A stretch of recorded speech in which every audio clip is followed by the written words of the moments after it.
대학 졸업장만 있으면 사실 됐거든요. 요즘은 그게 아니잖아요. 계급이 나뉘죠. 억대 연봉을 받을 수 있냐 없느냐. 좀 더 좋은 일자리를 얻기 위해서 어떤 교육을 받아야 되는가. 기준점이 높아질수록 거기에 대한 투자가 많이 요구될 수밖에 없는 거죠.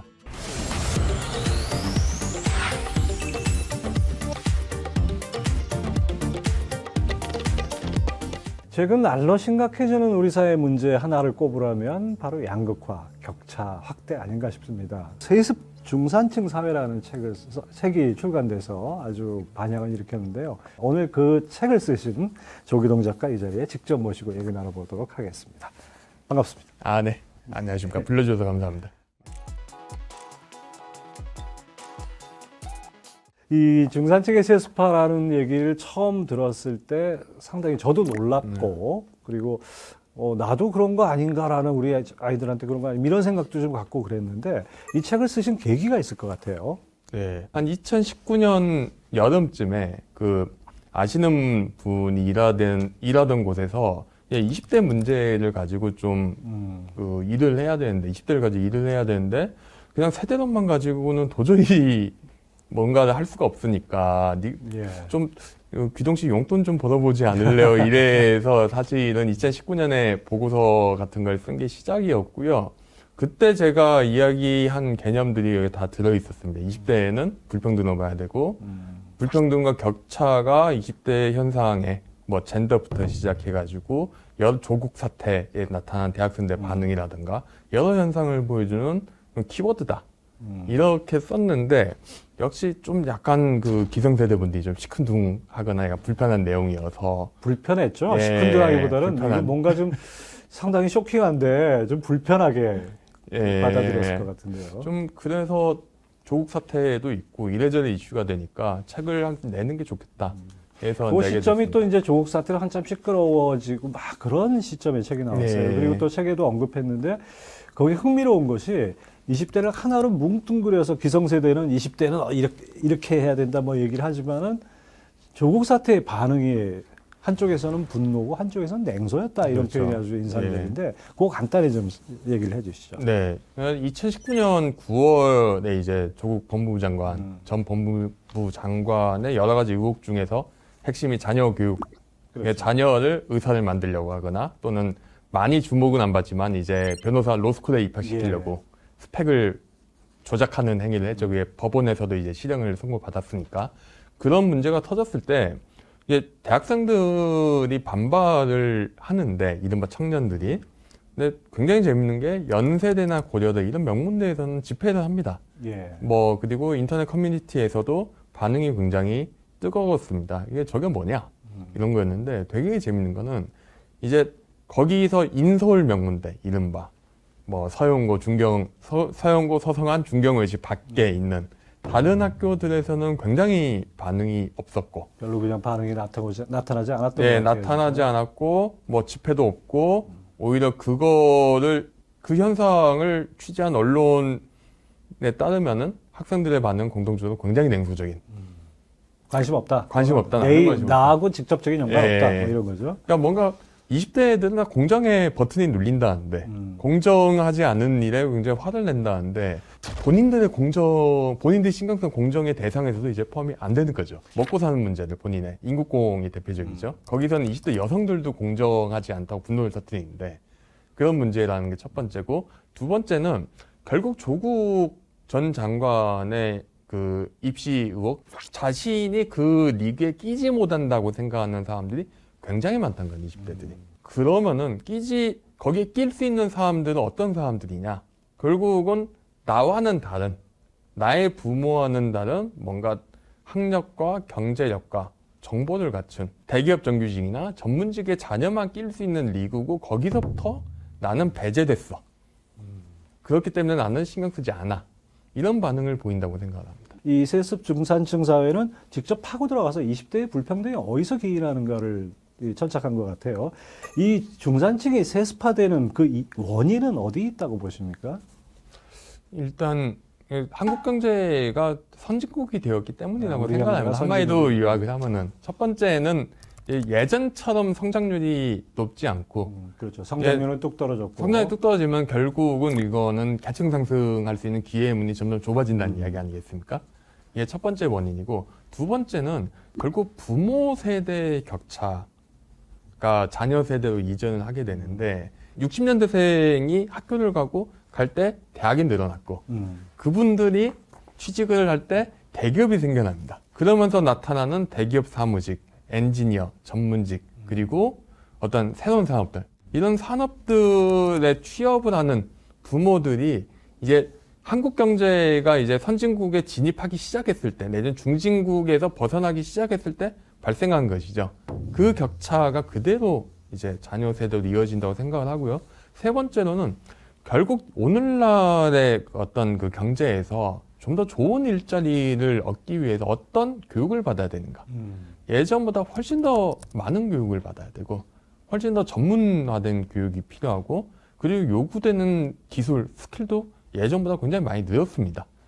저희의 부모 세대만 해도, 한 90년대 학번들만 해도 대학 졸업장만 있으면 사실 됐거든요. 이제 나머지는 이제 회사에서 교육을 해주니까. 하지만은 요즘은 그게 아니잖아요. 이렇게 굉장히 요구되는 어떤 인적 자본의 질이 기준점이 높아질수록 거기에 대한 투자가 많이 요구될 수밖에 없는 거죠. 자, 그 다음에 또 하나 여기서 20대의 G세대와 M4 세대가 병립하고 있다. 예. G세대 하면 그야말로 글로벌 세대. 영어와 온갖 IT 테크닉과 뭐 지식으로 무장한 이런 세대, M4 세대. 아무것도 할 수 없는 이런 세대가 공존해 있다. 이 부분에 대해서 참 눈이 번쩍 뜨였는데 이거 좀 부연해 주시죠.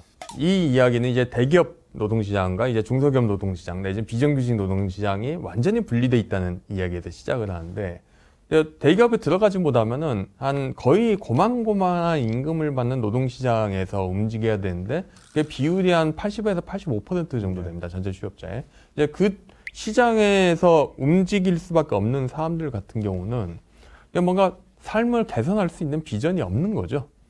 어떻게 취직을 해도 할 수가 없고, 뭐 요즘은 이제 쿠팡 같은 데나 배달민족이 발달하면서 그게 약간의 뭔가 임금의 하한선, 최저의 실질적인 하한선을 기준에서 많이 높아지긴 했습니다만은 200대 중후반 정도 되는 월급을 받아가면서 뭐 미래에 대한 개선이 없고, 당연히 뭐 희망이나 뭐 삶에 대한 상향 이동의 가능성이 없어지는, 정말 양극화가 될 수밖에 없는 집을 거죠. 사는 거나 뭐 집을 사기도 힘들어지고 가정을 이루기도 힘들어지는. 네, 결혼도 당연히 힘들고요. 그러니까 이제 M4라는 것이 정말 이것도 포기하고 저것도 포기하고 그런 청년들이 다수인데, 실질적으로 그 사회적 담론이나 어떤 얘기 나오는 거 보면 G세대 쪽에 이제 포커스를 맞춰서 뭐 이렇게 이루어지다 보니까 정말 이 세습 중산층 사회라는 책이 G세대의 자녀를 둔 부모들한테 불편하게 보였을 거다라는 생각이 또 듭니다. 이런 얘기가 있더라고요. 그 요즘 젊은층, 우리의 소원은 통일이 아니라 정규직이다. 그러면서 또 하나 이제 이런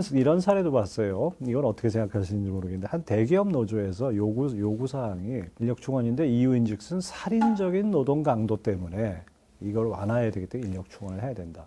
그리고 또 하나 요구 사항이 고용 세습이에요. 그렇게 살인적인 노동 강도 직장에다가 자기 자녀를 집어넣는다는 건 이율 배반이잖아요. 그 대기업의 생산직들의 경우에 억대 연봉 뭐 이런 경우 하면서 그쪽에서도 세습화가 이루어지는 거 아닌가, 이런 생각이 좀 듭니다. 어떻게든 하고 싶어 하시죠. 네. 왜냐하면은 자동차 회사 생산직이나 아니면은 석유화학 회사에 있는 엔지니어 분들, 이런 대기업 정규직 블루칼라 생산직도 연봉이 굉장히 높고, 이분들이 되게 재밌는 게 울산이나 거제도에 보면은 확연하게 계급이 나뉩니다. 가장 많이 나뉘는 건 원청을 다니느냐, 하청을 다니느냐. 당장 누군가가 울산 같은데 이사를 오면 어느 가정이, 그러면 원청인지 하청인지부터 집에 단 이웃들이 물어봐요. 계급이 나뉘죠. 말씀하신 대로 억대 연봉을 받을 수 있냐, 받을 수 없느냐. 상위 중산층에 살 수 있는 걸 마지막 세대라는 걸 본인이 너무 잘 알고 계시고, 그렇기 때문에 훨씬 더 자녀에게 어떻게 나와 비슷한 지위를 물려줄 것이냐. 교육해가지고 상승하기는 서울 대치동과 경쟁에 본인이 쉽지가 않고, 본인들이.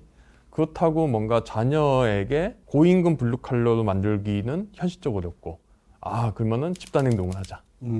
예, 그렇게 될 수밖에 없다고 생각합니다. 이게 참 그러다 보니까 이 강성 노조가 있는 아주 강력한 교섭력을 가진 노조가 있는 데와 그렇지 못한 데의 임금 격차가 더 벌어지는 것 같아요. 근데 이런 것들이 복합적으로 있어서 아까 말씀하신 우리나라가 선진국화되면서 경제 성장률이 낮아진 것 첫째 원인이고, 그다음에 어떻게 보면 상당히 좀 경직적인 노동시장 구조. 그러니까 노동시장에서 열심히 한다고 해서 신분 상승이, 계층 상승이 되지 않는 이런 어떤 경직화된 구조. 이것도 있고, 또 하나는 한마디 덧붙인다면은 그동안 지난 30년 동안 세계화가 그렇게 만든 측면도 있지 않나 저는 생각이 되더라고요. 그건 어떻게 보십니까? 일단 말씀하신 대로 이직노동시장이라고 부르는 개념 아니겠습니까? 대기업과 중소기업에 이직할 수 있는 비율이 한국이 유달리 낮고 일본에 비해서도 훨씬 낮고요. 두 번째는 시간이 갈수록 중소기업에서 대기업으로 일종의 이제 경제학에서는 직업사다리, 잡레더라고 표현을 하는데, 이직하는 비율이 점점점 조금씩 하락하고 있습니다. 노동시장의 분리가 강화되고 있다는 건데, 대기업 공채 없어진다 그러고 대기업은 경력직을 뽑는다 그러는데 정작 중소기업에서 대기업으로 얼마큼 옮겨갈 수 있는데 경력 어디서 쌓아요 그러면? 그러니까 대부분 이제 대기업에서 쌓거나 아니면은 중소기업에서 아주 운 좋아서 옮기거나, 이 문제가 글로벌 한국 기업이 성장하는 것과 정확히 맥을 같이 한다고 생각합니다. 대표적인 게 현대차죠. 그렇죠. 예, 현대차의 경우는 옛날에 비해서 요즘은 엄청나게 차가 비싸졌잖아요. 그러니까 여기서 비싸진 거는 뭐 고객들에게 더 많이 착취한다는 게 아니라 그만큼 고급화되면서 해외 시장에서도 단가를 더 높게 받을 수 있고 이익이 높은 고급차를 뽑아내면서 이제 단가가 높아진 건데, 그렇게 되면서 두 가지인데, 공장 노동자들에게도 훨씬 더 많이 줄 수가 있다는 게 첫 번째. 두 번째는 공장 노동자 이외의 직군들, R&D, 남양연구소에 있는 R&D 직군이나 아니면 대기업, 마케팅 같은 데 일하시는 분들인데, 그분들에게 임금을 훨씬 높게 줄 수가 있는 여지가 있죠. 이러면서 임금 격차가 훨씬 더 심해지고 있고요. 이 중산층이 이 자녀에게 이제 최소한 자기가 누렸던 그런 거를 세습하고 싶어 하는 거. 이거는 뭐 어떻게 보면 인간의 본능인 것 같아요. 누구나 뭐 자기 자식 잘 살기 바라지 뭐 못 살기 바라는 부모는 없을 테니까요. 근데 이제 그렇게 하는 방법으로 우리가 상식적으로 생각할 수 있는 것이 바로 교육 아니겠습니까? 이 교육 부분에서의 기회를 균등하게 하려는 노력들은 있는데, 이 교육에서 근본적으로 불평등이 생긴다 이렇게 보셨어요. 그걸 좀 간단히 좀 설명해 주시죠. 영유아기 때 인지능력 격차입니다. 첫 번째는. 그러니까 학습할 수 있는 능력 자체가 학교 입학 전에 이미 격차가 많이 난다는 건데요. 몇 건의 연구들을 보면은 한 만 2세에서 한 만 7세 사이부터 이제 시작할 때부터 이미 그냥 읽기나 뭐 산수 같은 그 인지능력 격차가 벌어지기 시작을 하는데요. 이 인지능력 격차가 벌어지는 거는 이게 부모의 양육 행태 때문이죠. 뭐 유전보다도. 그러니까 중산층 부모 같은 경우 또는 대졸자 부모 같은 경우는 훨씬 더 본인의 자녀들의 양육에 시간을 쓰고, 또 어렸을 때부터 여러 가지 해주잖아요. 그렇죠.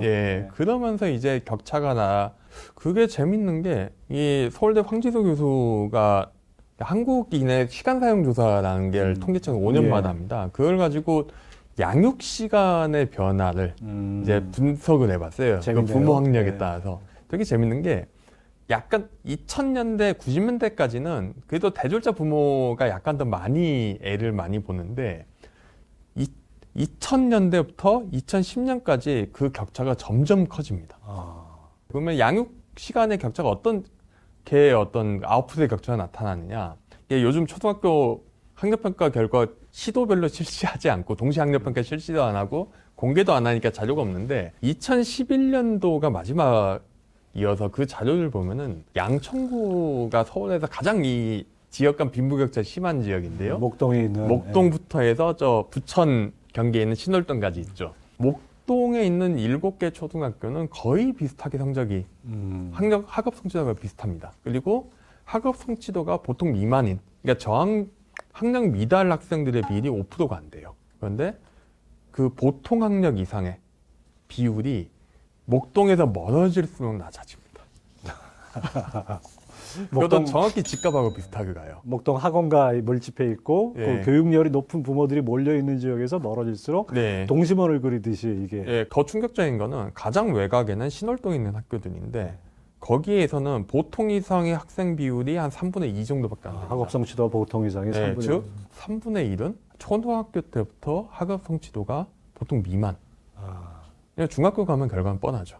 이러면서 학력 격차가 점점 더 중학교 때부터 더 심해지고 중학교, 고등학교 가면서 굳어지게 되는 그런 시스템을 만들어주고. 근데 이제 그렇다면은 흔히 이제 여기서 그런 생각이 들지 않습니까? 교육의 목적이란 것이 무엇이냐? 미래를 이끌어갈 우리 인재를 키우는데 그냥 뭐 좀 있는 집 자식들만 좋은 교육 받아가지고 이렇게 되고 오고 없는 집 자식들은 그냥 뭐 학업 성취도도 떨어지고 그냥 그렇게 살아야 되는 거냐? 이런 교육 불평등을 해소할 수 있는 거냐? 해소한다면 어떻게 해야 되는 거냐? 아니면 영 불가능한 거냐? 어떻게 보십니까? 저는 일단 교육 불평등을 근본적으로 해소하는 건 사실 불가능에 가깝겠죠. 이거는 이게 양육의 문제가 개입돼 있기 때문이고요. 하지만은 그렇다고 이제 불평등을 방치하는 게 과연 옳으냐? 내지는 이걸 완화할 수가 있는데 이게 완화를 좀 더 적극적으로 하는 게 맞지 않느냐? 이 이야기는 충분히 가능하다고 생각을 합니다. 그다음에 이게 단순하게 계층 이동의 문제가 아니라 한국 사회의 인적 자원을 어떻게 효율적으로 쓸 것이냐? 요즘 한국에서 가장 큰 문제가 있다면은 이게 결국 저출산과 예. 젊은 청년층이 점점 줄잖아요. 그래서 일반적으로 어느 정도 수준 이상 되는 그 학생들, 청년들의 비중을 높여야 되는데 그게 되려면은 결국 교육에 대한 공격 투자는 늘릴 수밖에 없거든요. 왜냐면은 이거는 이제 가정에서 교육 투자를 더 늘리려고 할 수가 없으니까. 그래서 저는 공격 투자가 굉장히 좀 적극적으로 사고돼야 되고 이게 단순하게 입시 교육을 한 해 만에 정시를 고치네, 수시를 고치네 이런 차원의 문제가 아니라고 생각합니다. 실제로 저는 한국 사회에서 가장 요즘 숨은 심각한 문제가 저소득층 자녀의 학력 저하라고 생각을 하는데요. 코로나 거치면서 더 심해졌죠. 예, 왜 피사라고 하죠? 그 국제 학업 성취도 평가 결과를 보면은 그 한국 학생들의 성취도가 점점 떨어져요. 예. 되게 재밌는데 떨어지긴 하는데 훨씬 더 많이 떨어지는 게 부모가 고졸 이하. 저소득층. 저소득층은 압도적으로 더 많이 떨어집니다. 아예 포기한다는 얘기네요. 예, 이거를 단순하게 어떤 불평등 해소라든가 아니면은 그냥 입시제도만 좋게 바꾸면 돼. 이런 식으로 교육을 접근할 건 아니라고 생각합니다. 입시제도 얘기를 하셨으니까 또 이 얘기를 나누고 싶은 게 그 얼마 전에 수능이 있지 않았습니까? 예. 수능에 이번에 소위 말하는 킬러 문항을 뺀 대신에 준 킬러 문항이 있다. 뭐 이런 얘기도 있고 사실 이 킬러 문항 뭐 그 전에 이제 뭐 학원에서만 배울 수 있는 그 킬러 문항이라는 것이 어떻게 보면 좀 사교육을 더 군비 경쟁하듯이 더 부추긴 거 아닌가라는 생각도 들어요. 그러니까 뭔가 성적을 높이기 위한 게 아니라 좀 더 좋은 학교를 가기 위한 높은 지위를 차지하기 위한 경쟁이기 때문에 결국은 뭐 입시제도를 좀 바꾼다 해도 사교육이 줄 거라고 생각하진 않고요. 이런 입시제도를 공교육이 결국은 어떻게 따라잡을 수 있느냐. 시험제도뿐만 아니라 경쟁력 있는 공교육을 어떻게 제공하느냐의 문제라고 생각을 하고요. 공교육 내에서도 좀 어느 정도 공부 잘하는 친구들에게 좀 더 수월성 교육을 좀 더 강화시켜서 해줄 수 있는 뭐 이런 학원과 경쟁할 수 있는 그런 교육 서비스를 제공하느냐 마느냐. 이 문제라고 생각합니다. 믿을 거는 돈밖에 없다. 결국 희망이 없으니 일확천금 노려보자. 25평 정도의 아파트에 4인 가족이 차를 갖고 있고 안정된 직업을 가지고 자녀 교육을 해서 상향이동의 기회를 도모할 수 있다.